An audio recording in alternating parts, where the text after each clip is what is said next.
Hello दोस्तों, राधे कृष्णा। मैं नीलम तिवारी आप लोग का अपने चैनल राधे कृष्णा में स्वागत करती हूँ। उम्मीद करती हूँ आप लोग स्वस्थ होंगे, मस्त होंगे। भोलेनाथ की कृपा आप सभी लोगों पे बनी रहे। जैसा कि आप जान रहे हैं कि भादो मास चल रहा है। भाद्र पक्ष से ही पूर्णिमा तिथि से पितर पक्ष शुरू होता है और अश्विनी तिथि अमावस्या के दिन समाप्त होता है। तो इस जो पूर्णिमा तिथि होती है, पूर्णिमा तिथि और प्रतिपदा जो है इस साल 2023 में एक ही दिन पड़ रही है। यानी कि आपका जो पितर पक्ष शुरू होगा वो 29 तारीख दिन शुक्रवार 2023। ठीक है, इस दिन से आप लोग जो लोग प्रतिपदा का पक्ष है, वो पितर पक्ष का लोग जो दान करते हैं, चाहे तर्पण करते हैं, जो प्रतिपदा का करते हैं, वो 29 तारीख को ही दिन शुक्रवार से ही शुरू करेंगे। ठीक है, जो 15-16 दिन का जो लोग जल देते हैं अपने पितरों के लिए, जो लोग जल देते हैं, वो इसी 29 तारीख से ही इसको शुरू करेंगे और 14 अक्टूबर तक ये चलेगा, अमावस्या तक चलेगा, अश्विनी अमावस्या तक ये चलता है। तो पितर पक्ष में क्या होता है, देखिए जो पितर पक्ष में होता है ना, कि जो हमारे पूर्वज है, जो हमारे बीच नहीं है, जो हमको छोड़ के चले गए हैं, उनकी याद में हम 15 दिन तक उनके लिए हम लोग दान पुण्य करते हैं, भोजन बनाते हैं, भोजन निकालते हैं, पशु पक्षियों को देते हैं। जो हमारे दरवाजे पे याचक आते हैं, मांगने वाले आते हैं, उनको इन 15-16 दिनों में हम लोग खाली हाथ नहीं जाने देते हैं। ऐसी मान्यता है कि पता नहीं किस रूप में हमारे पूर्वज हमारे दरवाजे पे आए हों, क्योंकि जो हमारे बीच नहीं है वो हमारे लिए बहुत कुछ करके गए हैं। ऐसा नहीं कि नहीं, हमारे लिए बहुत कुछ करके गए हैं। तो हमारा भी फर्ज बनता है कि इन 16 दिनों तक हम अपने पितरों के निर्मित कुछ दान पुण्य करें, कुछ भोजन कौओं को, पशु पक्षियों के लिए निर्मित निकालें, गाय के लिए निकालें। माना जाता है कि पता नहीं किस रूप में हमारे पूर्वज हमारे दरवाजे पे आ जाएं और अपना आशीर्वाद दे के हमको जाएं। तो माना जाता है कि पितर पक्ष में जो है कि मृत लोक से जो हमारे पूर्वज होते हैं, पृथ्वी लोक पे 16 दिनों के लिए आते हैं। 16 दिनों के लिए देवता लोग उनको छोड़ते हैं कि आप लोग जाइए और अपने अपने घरों में अपने अपने परिवारजनों को आप लोग अपना आशीर्वाद दे के आइए। ऐसी मान्यता है। तो इन 15-16 दिनों में आप लोग को अपने घर में जो है ना, अगर आप लोग इतने इस जो 15 दिन है ना, इसमें लहसुन प्याज का अगर आप लोग प्रयोग नहीं करते हैं, तामसिक भोजन अपने घर में नहीं बनाते हैं, तो ये बहुत अच्छा होता है। क्योंकि जब हमारे जो पूर्वज होते, जो हमारे बीच नहीं रहते, हमको छोड़ के चले जाते हैं, तो लहसुन प्याज वाला भोजन उनको भी देना जो होता है वो शास्त्र संगत नहीं बताया गया है। अगर मान लीजिए कि हम अपने पूर्वजों के लिए जो भोजन निकालते हैं उसमें लहसुन प्याज नहीं होना चाहिए, तामसिक भोजन नहीं होना चाहिए, क्योंकि वो हमारे लिए पूजनीय हो जाते हैं। वो अपना देह छोड़ के वो आत्मा जा चुकी है, फिर वो आत्मा हम लोग को आशीर्वाद देने के लिए इस मृत लोक में आती है। मतलब मृत लोक से धरती पे आती है हम लोग को अपना आशीर्वाद देने के लिए। तो हमारा भी फर्ज बनता है कि हम अपने पितरों का स्वागत दिल से करें और उनके निर्मित जो भी भोजन बनाएं बहुत मन से बनाएं, अच्छे दिल से बनाएं, अच्छे संकल्प होते हैं उनके द्वारा उनके लिए जो भोजन है हम लोग निर्मित करें। तो इसमें कुछ नहीं करना है। देखिए जो 29 तारीख पूर्णिमा शुरू हो रही है आपकी, 29 तारीख दिन शुक्रवार के दिन, तो जो लोग पूर्णिमा का तिथि करते हैं, चाहे प्रतिपदा की तिथि करते हैं, वो लोग 29 को ही करेंगे। तो कहीं कहीं जगहों पे देखिए ऐसे तो लोग रोज करते हैं, मान लीजिए 15 दिन में हमेशा दान पुण्य करते हैं, कुछ न कुछ अपने पूर्वजों के निर्मित निकालते हैं, कुछ खाना निकालते हैं, दान देते हैं। तो इसमें बहुत चीज़ें ऐसी हैं जो कि आप लोग को जानना चाहिए कि कैसे करना चाहिए। क्योंकि देखिए हमारा जो सनातन धर्म है उसमें ये सब चीज़ें, अभी आप पुराण उठाइए, गरुड़ पुराण को उठाइए, उसमें सब कुछ आपको डिटेल में मिल जाएगा कि कैसे क्या होता है, कैसे आत्मा जो है ऊपर जाती है, फिर हम लोग से मिलने नीचे आती है। अपने पूर्वजों जो हमारे पूर्वज होते हैं अपने बच्चों से कैसे मिलने आते हैं, क्योंकि वो देह रूप में तो नहीं आ सकते ना, वो वायु रूप में ही आते हैं। हम उनको नहीं देख सकते लेकिन वो हमको देख सकते हैं। तो हमारा फर्ज बनता है कि हम उनका जो है दिल से उनका स्वागत करें। ये जो 15 दिन है, ये जो 16 दिन है, उनके नाम हम लोग को समर्पित कर देना चाहिए। क्योंकि बिना उनके आशीर्वाद के हम लोग को देवता का, जो हमारे देवी देवता हैं, उनका भी आशीर्वाद हम लोग को नहीं मिलता है। क्योंकि आपने देखा होगा कि अगर आपके घर में कोई भी शुभ कार्य होता है, शादी ब्याह को आप ले लीजिए, तो पहले देखिए पितर पूजा होता है। तब आपके घर में कुल देवी कुल देवता की पूजा होती है। तो इसीलिए ये जो 15-16 दिन का दिन हम लोग को बहुत अच्छा मिलता है अपने पूर्वजों को खुश करने के लिए। तो ये जो दिन है आप लोग को इसका पूरा लाभ उठाना चाहिए और अपने पूर्वजों को खुश करना चाहिए। तो इसमें क्या करना, देखिए इसमें आप लोग को अपने पूर्वजों के लिए जल जरूर देना है। माना जाता है कि जल देने से साल भर की तृप्ति इनकी हो जाती है। तो इस 15 दिन 16 दिन आप लोग को जल अवश्य देना है। तिथि जिस दिन आपके घर के पूर्वज गए हों, अगर आपको तिथि पता है तो उस तिथि पे आप लोग को ब्राह्मणों को भोजन कराना चाहिए।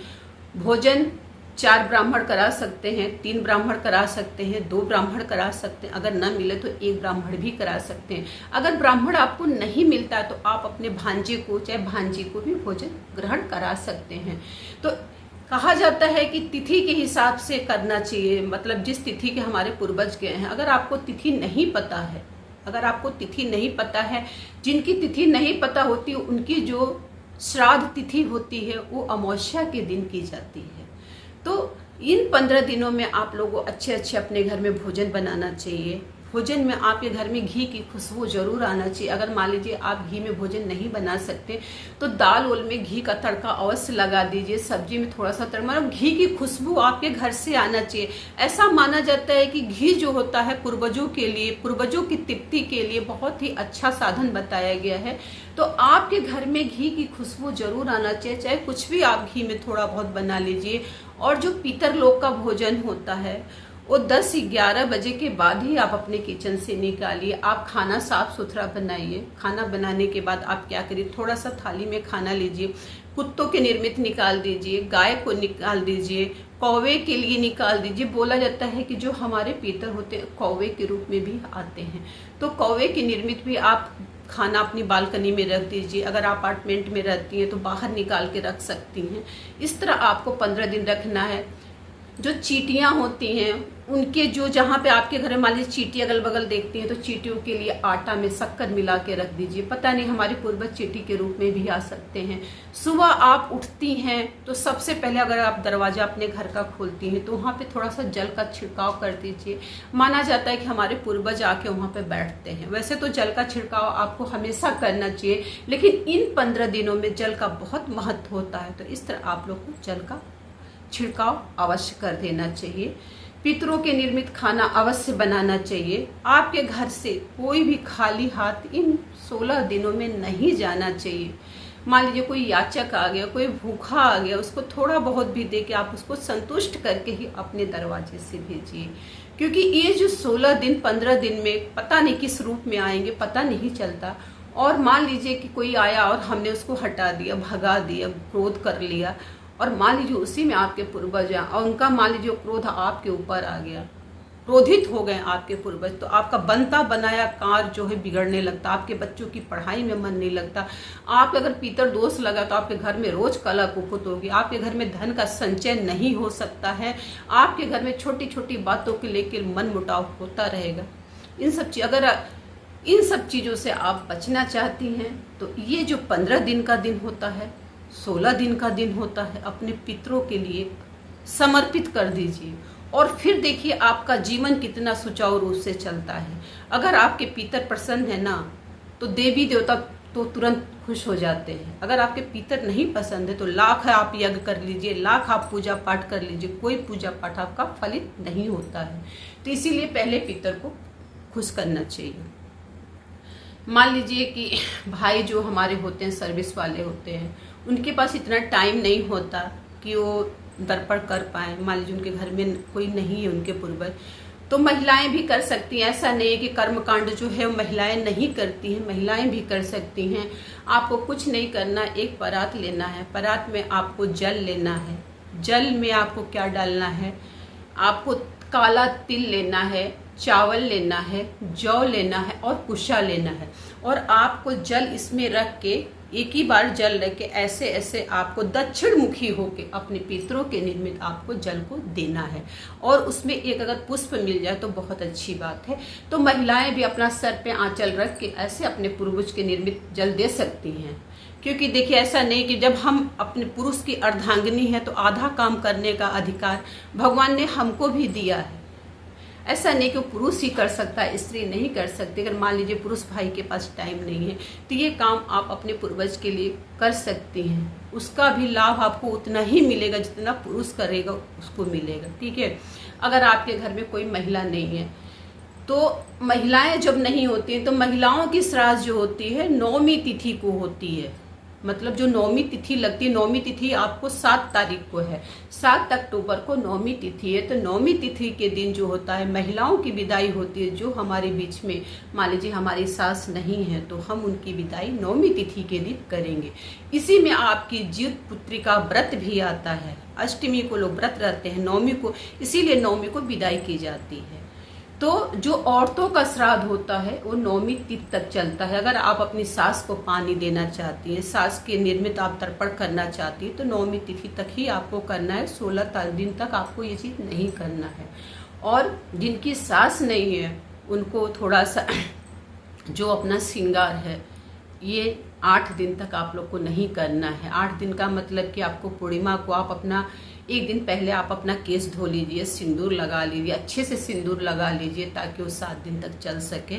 क्योंकि माना जाता है कि इन 7 मतलब इन जिसकी सास नहीं होती उसको श्रृंगार अष्टमी तक नहीं करना चाहिए। 9वीं को उनको जब उनको हम सिंदूर और तेल दे देते हैं तब हमको लगाना चाहिए, ठीक है। तो ये छोटी छोटी जो जानकारी है हम आप लोग को दे रहे हैं, कोई बड़ी जानकारी नहीं, जो हमारे समझ में आ रहा है हम आपको बता रहे हैं।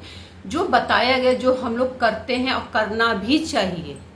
अपने पितर को हम लोग को खुश करना चाहिए क्योंकि हमारे पूर्वज हमारे लिए बहुत कुछ करके गए हैं, बहुत कुछ छोड़ के हमारे लिए गए हैं। हमारा भी फर्ज बनता है कि इन 16 दिनों तक हम अपने पूर्वजों की मन से, तन से, धन से उनकी सेवा कर सके। भले वो हमको नहीं दिख रहे हैं लेकिन कहते हैं ना कि क्या भगवान हमको दिखते हैं? नहीं दिखते हैं, फिर भी हम लोग पूजा पाठ करते हैं, जप करते हैं, उनके निर्मित हम लोग दिया जलाते हैं, दोनों टाइम भोग लगाते हैं। क्या वो भोग ग्रहण करते हैं? नहीं करते, लेकिन अपने मन में लगता है कि प्रभु भोग ग्रहण कर रहे हैं। उसी तरह हमारे पूर्वज भी होते हैं। तो हमारे पूर्वज के लिए सब काम हम लोग को करना चाहिए। कोई भी आपके घर में अगर बड़ा बुजुर्ग है उसका अपमान 16 दिन तक मत करिए, एकदम मत करिए, क्योंकि हो सकता है उनके रूप में भी वो आपके घर में हो, आपको पता नहीं चलता है। पता नहीं चलता, जैसे कहते हैं ना कि किसी को भूत प्रेत पकड़ लिया तो उसको थोड़ी ना पकड़ता, उसकी बॉडी पे आता। तो उसी तरह पता नहीं किस पे हमारे मतलब देवी देवता भी होते हैं उनको भी लोग ऐसे करते हैं। तो पितर लोग का भी है, पता नहीं किस रूप में हमारे घर में पधार रहे हैं। तो किसी का आप लोग को ऐसे तो अपमान कभी भी किसी का नहीं करना चाहिए, लेकिन इन 16 दिनों तक आप लोग को नहीं करना चाहिए, किसी का भी नहीं करना चाहिए। इस तरह आप लोग को पितरपक्ष का ध्यान रखना है। तामसिक भोजन आपके घर में नहीं बनना चाहिए। मांस मदिरा का प्रयोग नहीं करना चाहिए। जिनके मान लीजिए जिनके माता पिता नहीं हैं, जिन भाइयों के हमारे माता पिता नहीं हैं, उनको तो इन 15-16 दिनों में ड्रिंक बिल्कुल भी नहीं लेना चाहिए। मान लीजिए आपके पूर्वज आपको आशीर्वाद देने आ रहे हैं, आप जो है नशे में धुत पड़े हुए हैं, तो क्या वो आपको आशीर्वाद देंगे? वो तो दुखी होकर आपके दरवाजे से जाएंगे। उनके मुख से आशीर्वाद कैसे आप ले सकते हैं? तो भाइयों से हाथ जोड़ के निवेदन है, जो भाई मेरे ड्रिंक करते हैं इन 16 दिनों तक आप उसको छोड़ दीजिए।